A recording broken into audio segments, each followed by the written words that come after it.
Hello, survivors. Thanks for joining us today. Before we begin, if you enjoy our stories, please subscribe to the channel. It really means a lot. Also, tell us in the comments which city you're listening from. It's great to see how far our community reaches. Now, let's start the story. The silence is the first thing you notice out here. Not a dead quiet, you understand, but the right kind of quiet. Wind sighing through the corn, the distant lowing of cattle in the south pasture, the rhythmic creak of the windmill pumping water, maybe the drone of a tractor if it's planting or harvest season. It's a working quiet, the sound of things growing, of seasons turning. My farm sits about 15 miles off the state highway, another 5 down a gravel county road that mostly just serves me and old Mr. Henderson 2 miles further on. 1,500 acres of prime Ohio farmland, passed down from my grandpa to my dad, now to me. Just me and Buddy, my border collie, rattling around in the old farmhouse my great-grandpa built. It's a solitary life, but it's the only one I've ever known, the only one I ever wanted. That morning started like any other Tuesday in late October. Frost silvering the harvested fields, the air sharp enough to bite back when you took a deep breath. Buddy danced around my boots as I headed out to the barn before dawn, his breath pluming in the cold air just like mine. Routine chores. Check. The heifers top off the feed. Make sure the generator had fuel, even though the power lines out here were usually reliable, buried underground years back. Dad always said, "Hope for the best, prepare for the worst, Ethan." Farming teaches you that lesson quick enough. Weather, markets, pests, there's always something waiting to kick you in the teeth if you're not ready for it. It was maybe 6:30, sun just starting to paint the eastern horizon over Henderson's woods, when I first felt something off. I had the old transistor radio in the barn tuned to the farm report station out of Columbus, same as always. Usually came in clear as a bell. This morning, though, it was mostly static, fading in and out. I caught fragments. Multiple major accidents. I-71 southbound completely blocked near Mansfield. Reports of unusual aggression. Probably just atmospheric interference, I figured, twisting the dial. Found another station playing crackly old country music and went back to checking the water troughs. Buddy started acting weird around 8. He was out near the county road fence line, not barking, just standing stiff-legged, hackles raised almost imperceptibly, staring east toward the highway. "What is it, boy?" I called. He whined low in his throat, a sound he only makes when he senses something deeply wrong, like a coyote getting too close to the chickens. Only there were no chickens anymore, hadn't been for years. I scanned the fields, the road. Nothing but empty land and Henderson's distant tree line. Maybe a deer spooked him. Still, his unease put me on edge. Back in the house fixing breakfast, I tried the landline to call Sarah down at the co-op in town, see if she'd heard anything about the radio interference or maybe schedule a feed delivery. Dead air. Not even a dial tone. That was unusual. Power was still on, lights working fine, but the phone line was completely silent. Cell phone wasn't much better. Usually got 1, maybe 2 bars out here if I stood by the west window, but today, nothing. No service. Okay, now it felt less like coincidence and more like something. Something was happening beyond my fence line. I climbed the ladder to the hayloft in the main barn, grabbing the old pair of binoculars Dad used for deer spotting.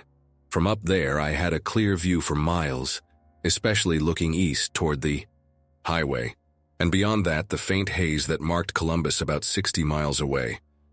The highway itself was just a distant ribbon, but even through the binoculars, I could see it wasn't right. Traffic wasn't moving, not just slowed, but stopped. Dead stopped, both directions. Little flashes of light, maybe reflections off windshields, or emergency lights, too far to tell for sure.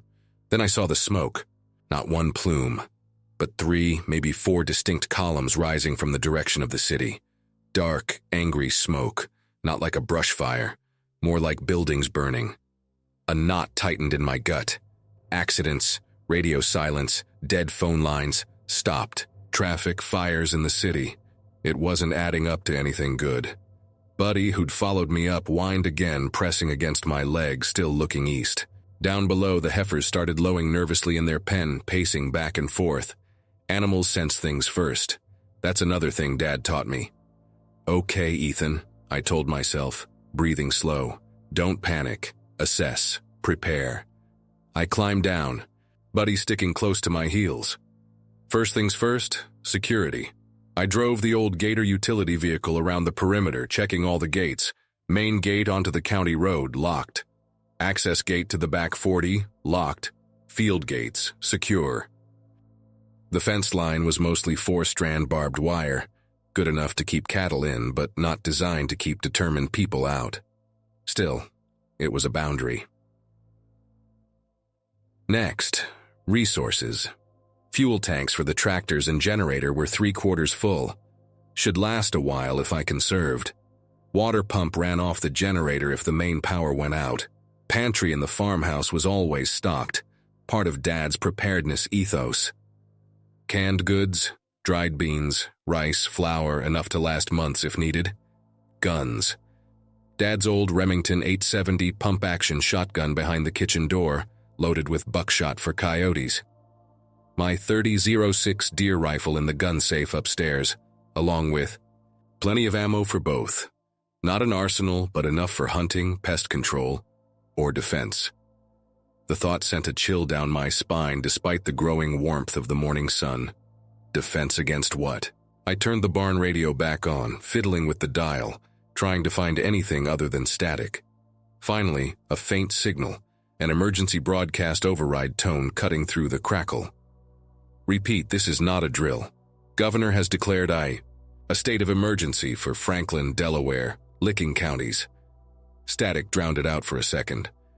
Due to a rapidly spreading contagion, symptoms include high fever, extreme aggression, loss of cognitive function. Reports of transmission via static.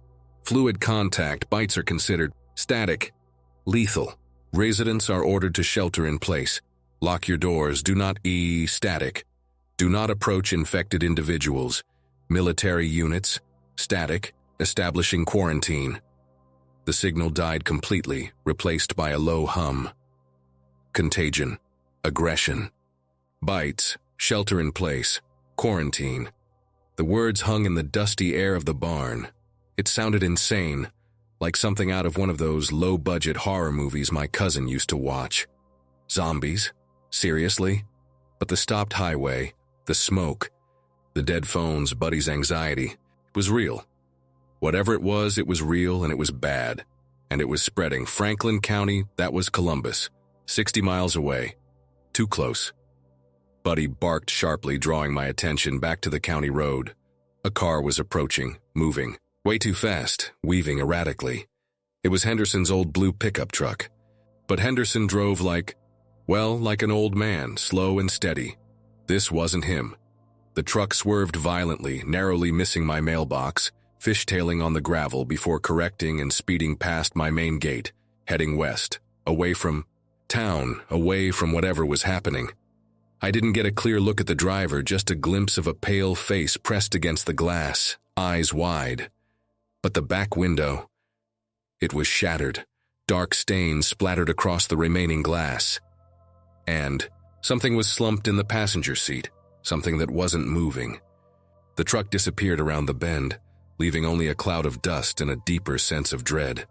Something had happened at Henderson's place, something bad enough to make someone flee like that, driving like the devil himself was chasing them. Maybe he was. I ran back to the house, Buddy at my heels, locked the barn doors, double-checked the house locks, pulled the heavy curtains closed, grabbed the shotgun from behind the door, checked the load again. The weight felt different now.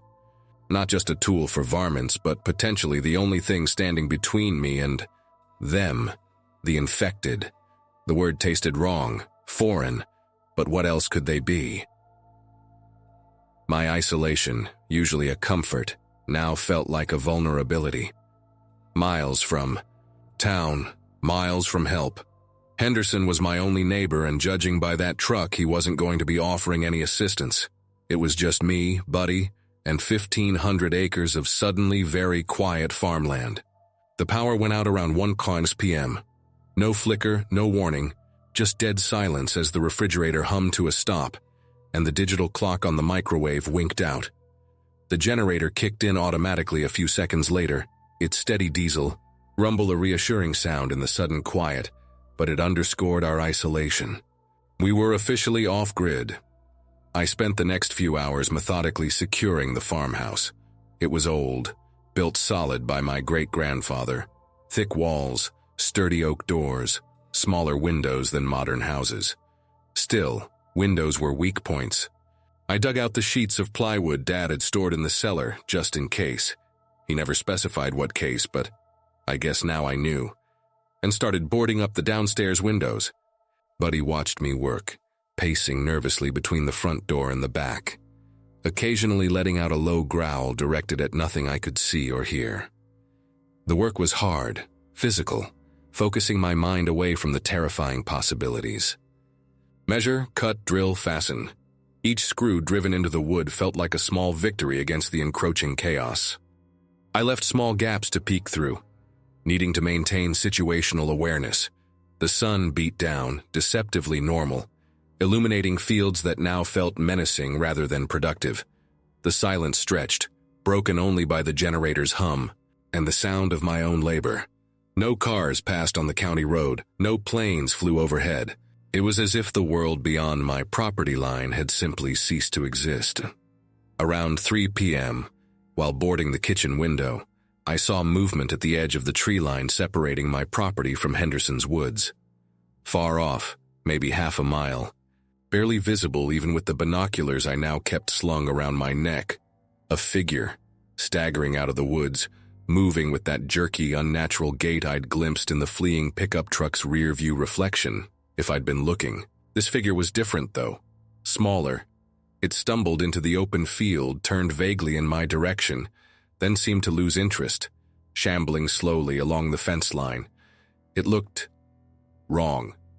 Its clothes were torn, one arm hanging at an impossible angle. Even from this distance, I could feel the wrongness of it. Was it Henderson? One of his farm hands? Impossible to tell. It didn't seem aware of me or the house, just moving slowly, driven by some broken instinct. I watched until it disappeared back into the trees further down. One. Just one. And far away. But it was proof. The contagion wasn't just in the city. It was here. It had reached Henderson's. It was only a matter of time before it reached me. The urgency ratcheted up. I worked faster, securing the last of the downstairs windows. Checked the cellar door, heavy oak, bolted from the inside. Upstairs windows next, more plywood. The sun was starting to dip lower, painting the sky orange and purple. Beautiful, but carrying the promise of darkness, of vulnerability. Darkness was when things hunted. Would these infected hunt, or just wander? The figure I'd seen hadn't seemed aggressive, just broken. But the radio reports mentioned extreme aggression.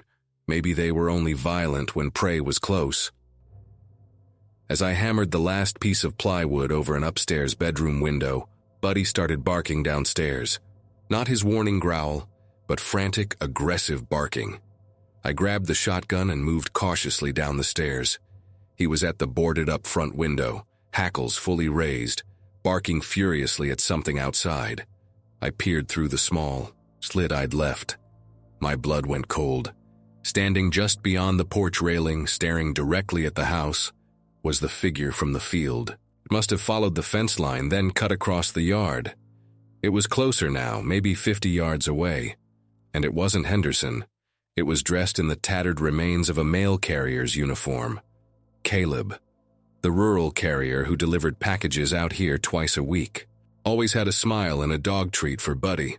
Now his face was a gray mask, jaw slack, eyes milky white with those burning red centers.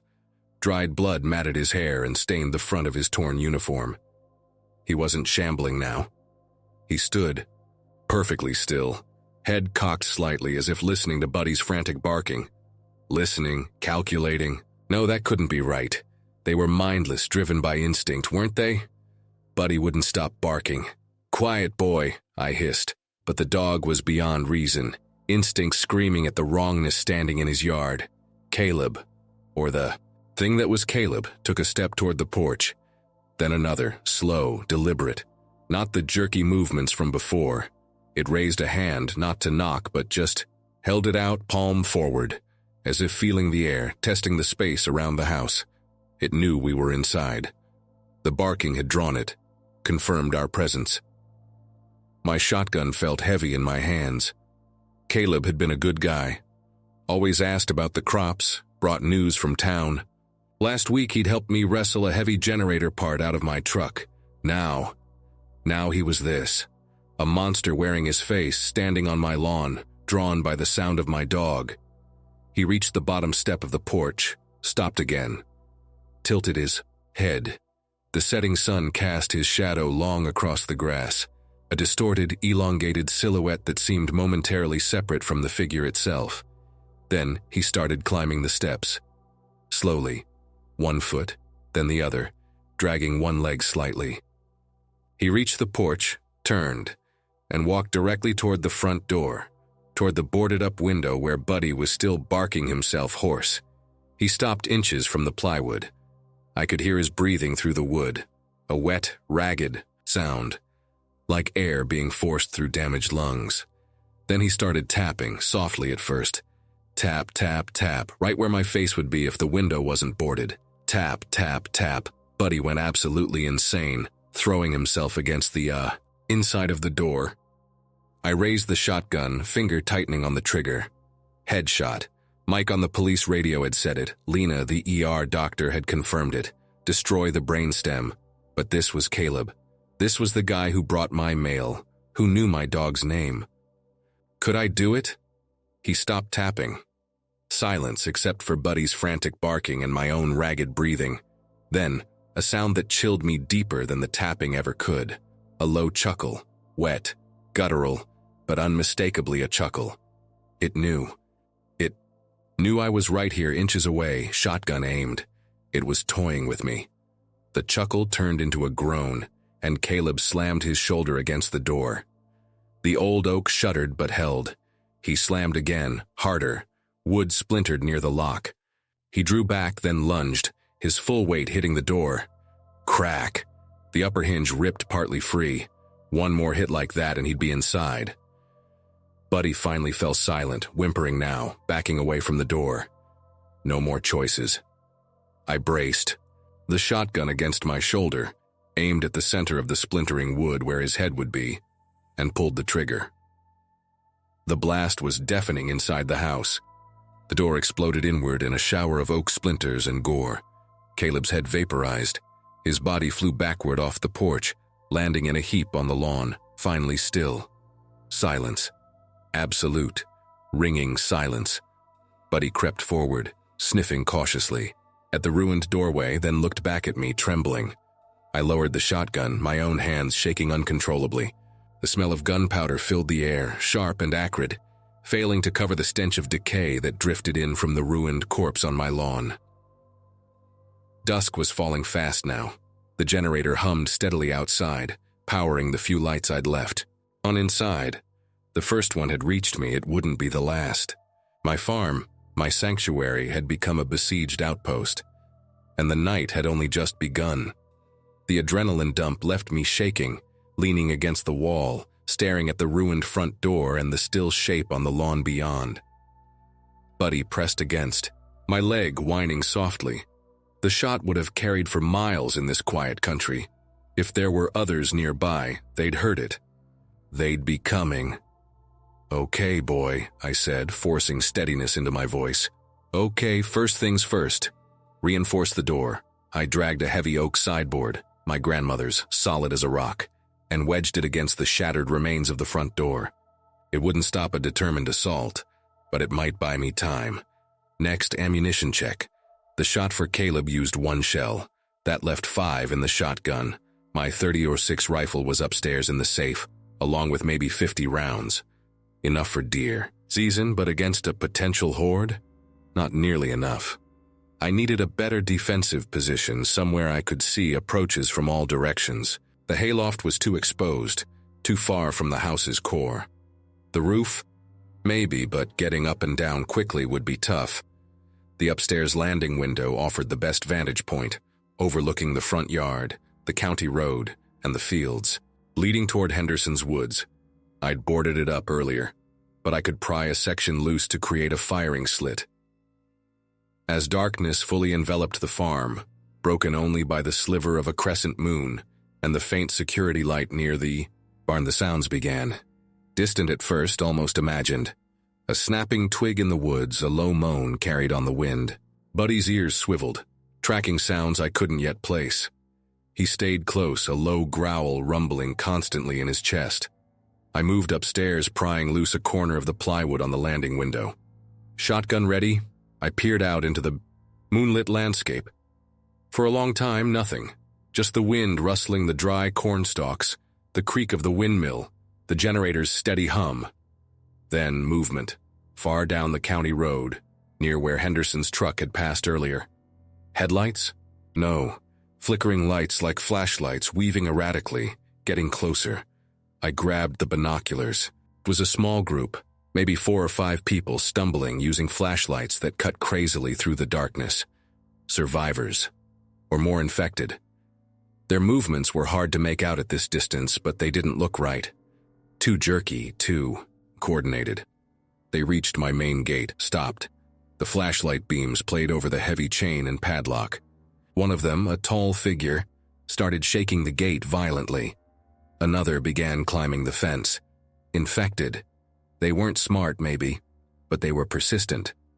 The climber reached the top, snagged its clothing on the barbed wire, flailed for a moment, then tumbled down inside my property line.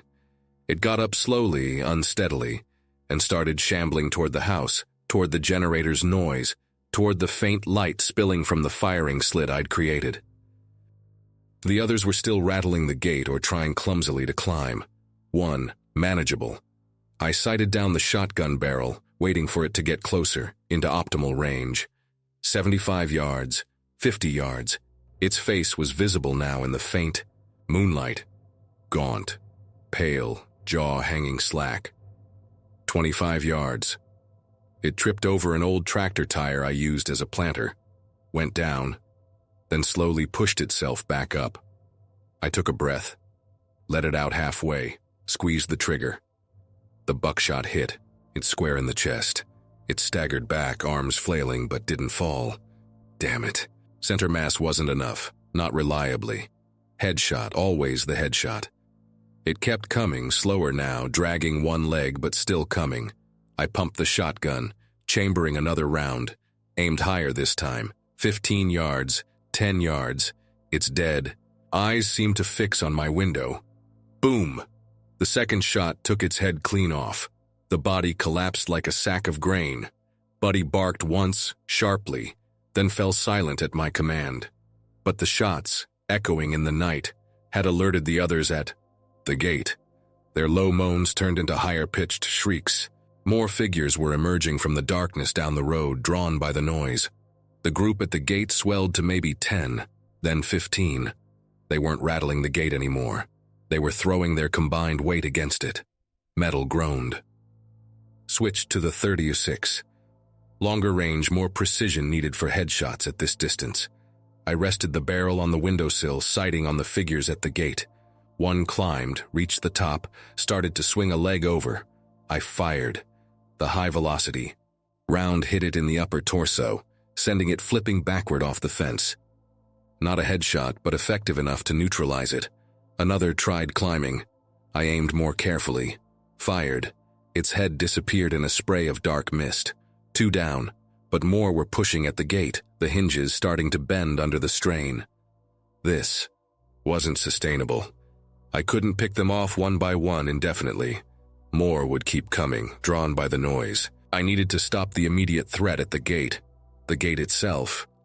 Heavy steel, but the hinges were the weak point. If they broke through. I scanned the yard. The gator was parked near the barn. Too far. The big John Deere tractor sat under. The lean-to beside the machine shed. Closer, an idea formed, desperate and dangerous. "Stay, buddy," I commanded, backing away from the window. I grabbed the shotgun again. extra shells stuffed in my pockets, and headed downstairs. The front door barricade looked flimsy now. I moved quickly to the back door, unbolted it, and slipped out into the darkness, Buddy following despite my command. "No, boy, stay," I whispered urgently, pushing him back inside and re-bolting the door. I couldn't risk him out here. The air was cold, carrying the scent of gunpowder and decay. The moaning from the front gate was louder out here. I stayed low, using the shadows of the outbuildings, moving toward the machine shed. The keys were always in the tractor ignition, another habit from Dad. Force of habit, trusting in isolation. Now that habit might save me or kill me. The tractor engine turned over with a roar that seemed to split the night. Lights flared to life, illuminating the yard. Instantly, the infected at the gate turned, their attention shifting from the gate to the new, louder noise, the brighter light. They started shambling, then breaking into that lurching run, converging on the tractor. "Okay, Ethan, time to farm." I slammed the tractor into gear, lowered the heavy front-end loader attachment, and drove straight toward the main gate, toward the oncoming infected. The first few went under the massive tires with sickening crunches. Others clawed at the cab, trying to climb. I ignored them, focusing on the gate. I hit it at full speed. Steel screamed, hinges ripped, posts snapped. The gate flew open, taking several infected with it. I didn't stop, plowing through the remaining figures clustered outside. Sending bodies flying, I drove maybe 50 yards down the county road, scattering the assembling horde, then spun the big machine around in a wide, destructive arc, knocking over my own mailbox in the process. Heading back toward the property, I raised the front end, loader high, then brought it down hard on a group trying to reform near the ruined gate. Metal bucket met flesh and bone. I didn't look too closely. I drove the tractor back toward the machine shed, cutting the engine and lights, plunging the yard back into relative darkness and quiet. The immediate threat was neutralized, scattered. But I knew it was temporary. The noise, the destruction. It was a beacon. More would come. Back inside the house, heart pounding, hands slick with sweat on the shotgun, I checked on Buddy. He was pacing frantically, whining. The sounds, the violence had terrified him. I knelt beside him, murmuring reassurances I didn't feel myself.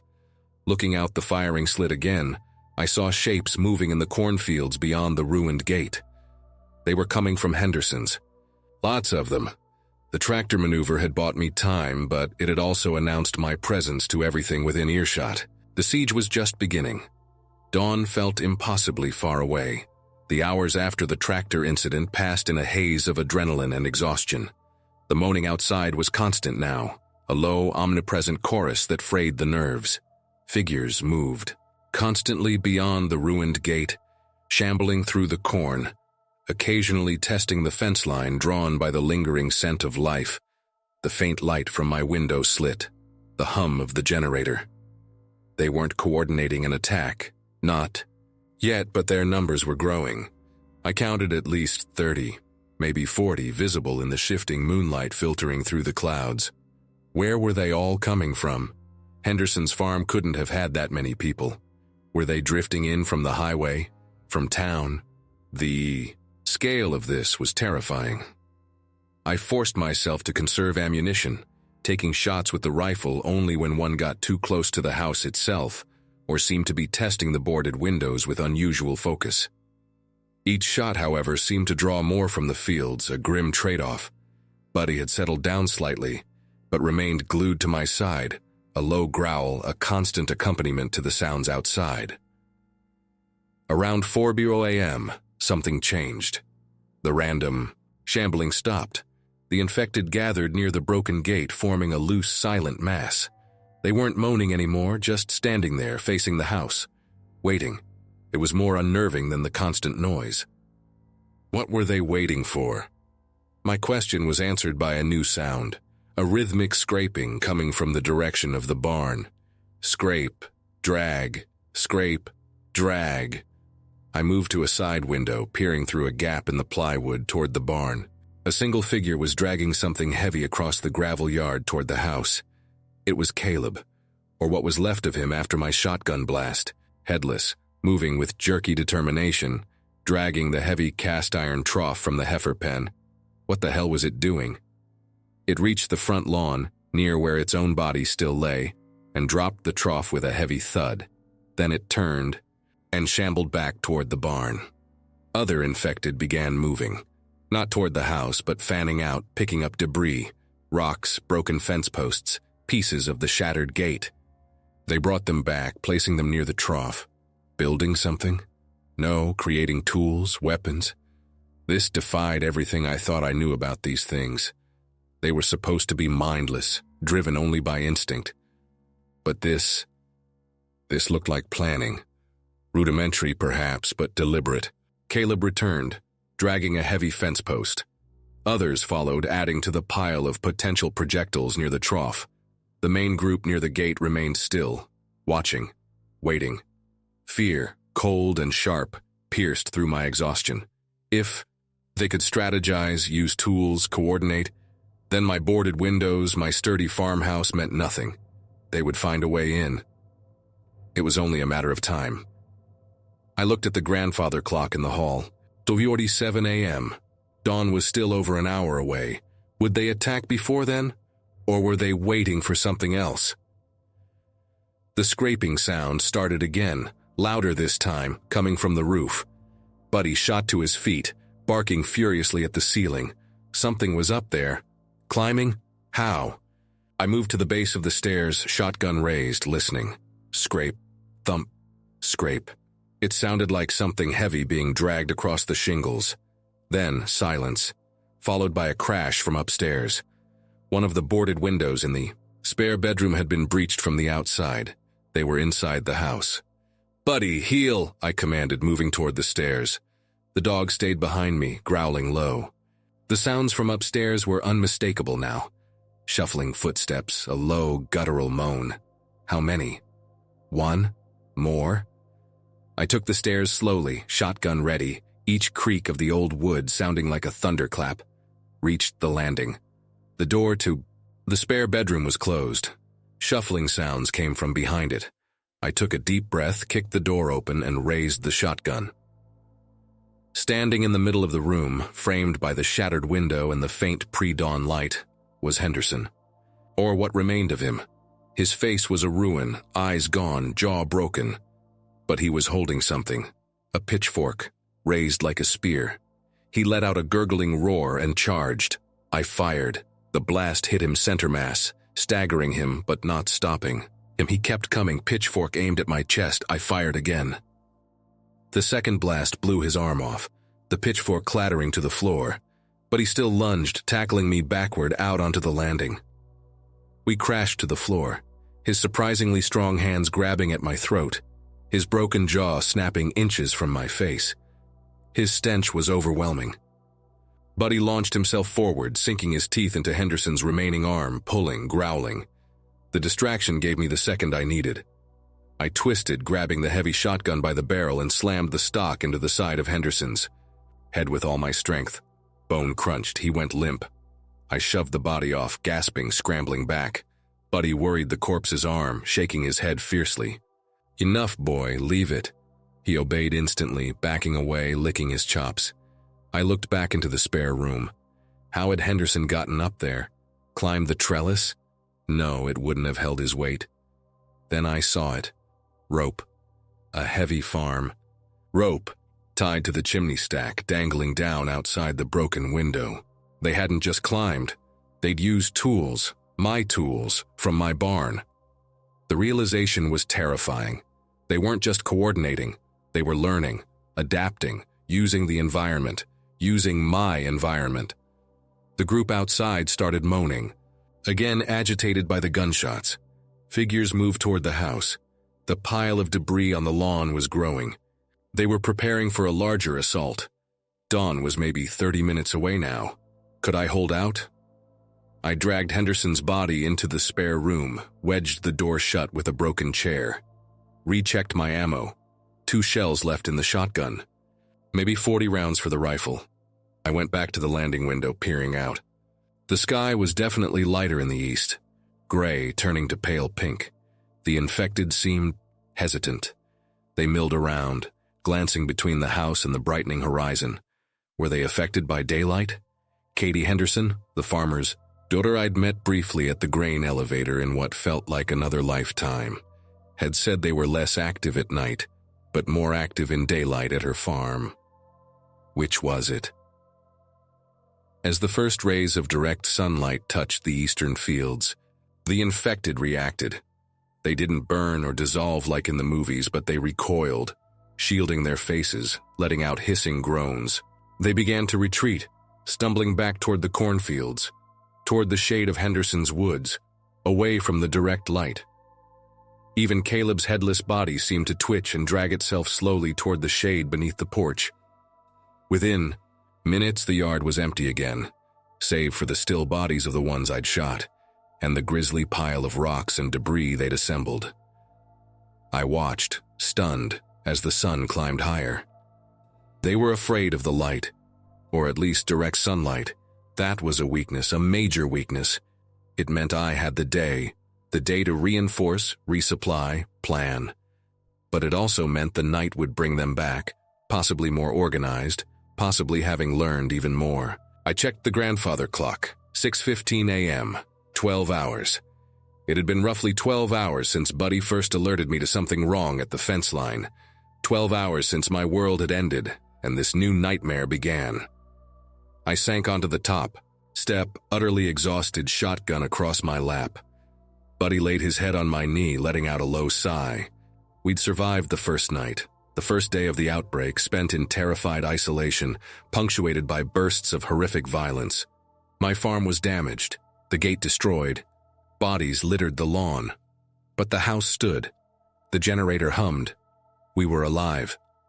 Looking out the landing window at the sunlit fields, now empty of the shambling horrors, I knew this wasn't over. It was just a reprieve. Tonight they would come back, and I had to be ready. My solitary farm life was over. The fight for survival had just begun,